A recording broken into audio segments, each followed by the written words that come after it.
Hello friends, and welcome back for another Heffy Doodle video. Today we're going to be using a die set in an unconventional way.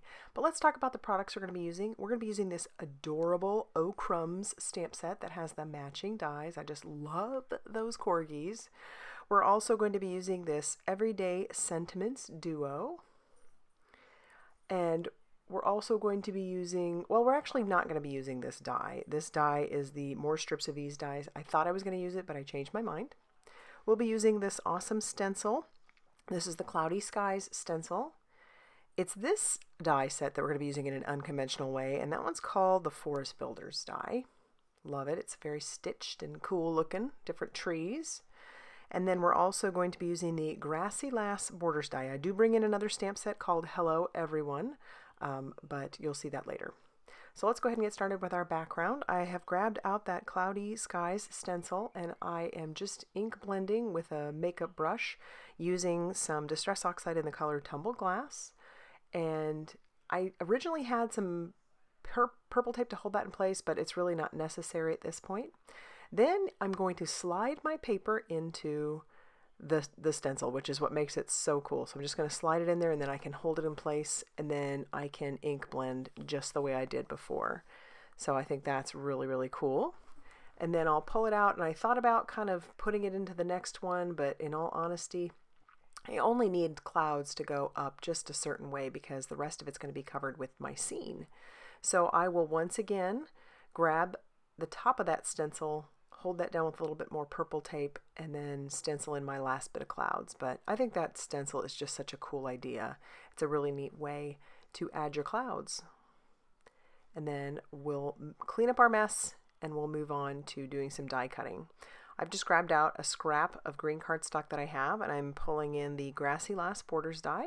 I'm going to tack that down with a little bit more of that purple tape, and we're going to use all of that. So that piece was actually just cut down to 4 1/4 by 5.5 inches, so it would cover the whole front of an A2 size card. I don't need all of it, but and I'm only using 2 of the dies, but we'll end up using all 3 pieces that you'll see here in a second, because you can use the negative from that die as well, which I think is pretty cool. I want to add a little bit of interest to my cardstock, so I'm just grabbing my makeup brush, and I'm going to ink that up with some Pine Needles Distress Oxide ink.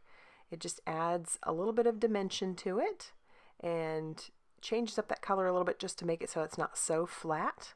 And I'm doing this on my glass mat, which is kind of neat because then I can also pick that color up right from the glass mat with my beauty brush, and then I can continue to stencil. I'm not done there. I'm going to put my color down onto my glass mat, use a wet paintbrush, and then splatter that color all over my grass for a little bit more texture and dimension. I just think it's neat. You could totally skip this step, but it's just fun. It adds a little bit of extra something to the background, which is always cool. And then I'll clean up my mess here when I'm done doing my splattering and making a mess. And here is where we're going to grab these dies and use them unconventionally. So they are typically used for trees, right? Makes perfect sense. And I will actually use one of them for trees, but I'm going to pull in some purple cardstock, and we are going to use these trees as mountains, and you'll see what I'm talking about. Originally, I had planned to use some, I think this is crushed Concord Crush or something like that, but that just wasn't cutting it. So I pull in a dye ink. My Distress Oxide just matched that cardstock too much, so I pull in some dye ink, and I will distress the edges that way and add just a little bit of dimension that way. And then we'll once again, after we get all those covered, do the exact same thing like we did with the grass by putting some of that color down onto my glass mat and then splattering those mountains. I know they still look like trees right now, but hang on, they will look like mountains here in a second. But yeah, and then we'll do the same thing with the trees that I cut out, just using some Pine Needles Distress Oxide ink. I just love doing the splattering. I'm making a mess everywhere. I really should have used a splatter box, but you know. I'm going to stamp out my corgis onto some Express It cardstock using some Memento Tuxedo black ink, my favorite combo for Copic coloring. And here are the colors we're going to be using to color our corgis. I know they're really bright and vivid, but it actually works. So we'll start with some E50.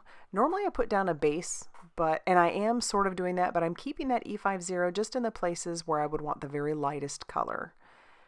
which would be all in those spots that you're seeing there. Mostly their paw, or yeah, each of their paws, their faces, maybe their underbelly, and keeping it just to those areas right there.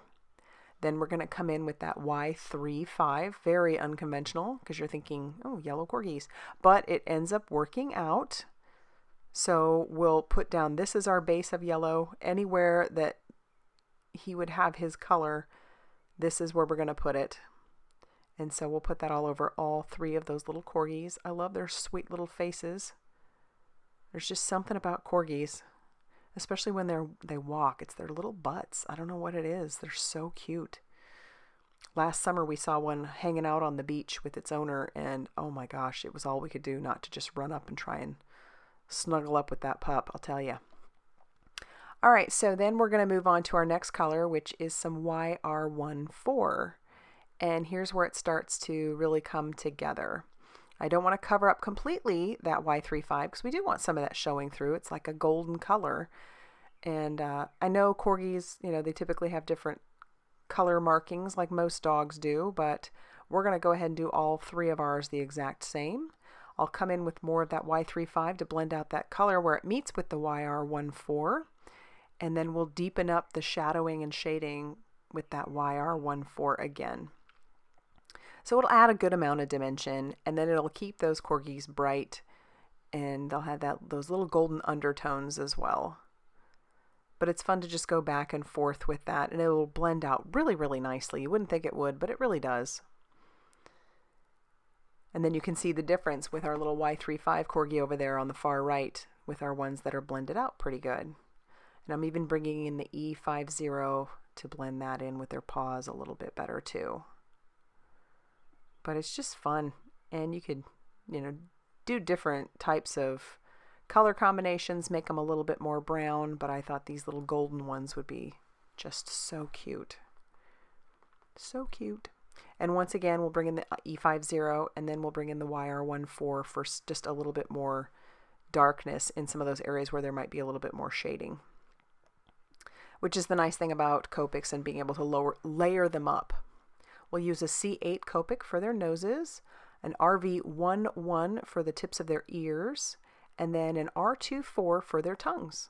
And then we'll bring in our matching dies, and we'll cut out each of those little guys so that they will be ready to go on the card. Now we'll get ready to start actually assembling. So I'm going to use some liquid glue to adhere down my grass. I thought about foam tape, but there's a lot going on with this card, and I do use foam tape on the pups. But I didn't want to add too much dimension with the background because there's lots of layers of cardstock here.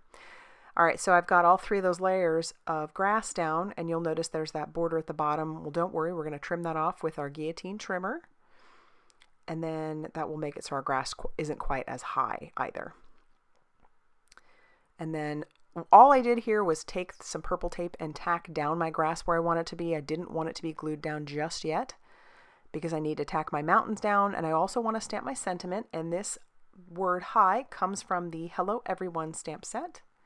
I just stamped that with some VersaFine Clair Nocturne ink. I'm going to take my mountains/trees, and I'm going to just arrange them behind the grass. This is why I use the purple tape. And then we'll actually start adhering the back pieces, the very back pieces, with some of that liquid glue. So I chose purple mountains mostly because, you know, we used to live in El Paso, and the Franklin Mountains are absolutely gorgeous. I mean, no, there isn't a lot of grass there, obviously, it's the desert. But a desert sunset, oh, if you haven't seen one, I'm telling you. The desert sunsets are something to behold, and when the sun hits them just right, they definitely look purple. So that's why I chose purple mountains, and I'm just loving how this is working out. Another important factor or step in this was to definitely have some chocolate ready. Love my chocolate.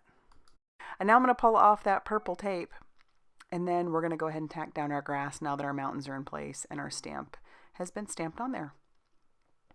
Our next step would be to prepare our trees, which we're going to do with the same liquid glue. We'll put the stumps behind 2 or 4 of the trees, 4 of the 6 trees, because that very back one isn't necessary because you wouldn't see it anyway.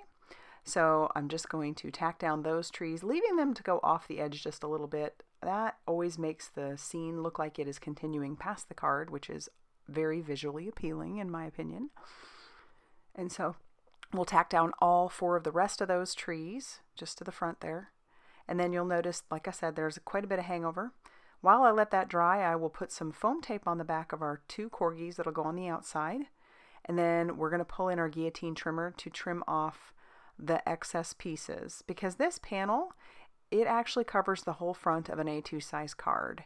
And we don't want any of those trees hanging over, then it won't fit in our envelope. So I'll just take care of that real quick, and then we'll peel off the release paper on our corgis and prop those down, looking like the one is running to the other to come give him a hug or something. And then before I attach that to the front, we'll do the inside of our card. And this sentiment comes from that Everyday Sentiments Do, and I just love this sentiment because it's so pertinent for what is going on right now. It says, "Sending big hugs. One day I hope to give you one in real life." Oh my gosh, is that not perfect for what is going on right now? So yes, had to stamp that out on the inside. And then I'm going to tack down my other little corgi on the inside. So yeah, and then I'm going to go ahead and attach my card panel to my card base, just using some more of that liquid glue. And you know, this card to me, it seems finished, but maybe it's not entirely finished. Like I feel like I maybe should have put a 3rd corgi on there or something else. I would love to know what you think. I may go ahead and add a 3rd corgi to it later. We'll see. But again, love to know what you think. I also want to challenge you to take a look at the dies that you have. You might be able to use them in some unconventional ways. So if you liked this video, please hit the like button and subscribe if you haven't already done so. And as always, I will see you very soon in the next video. Goodbye, everybody.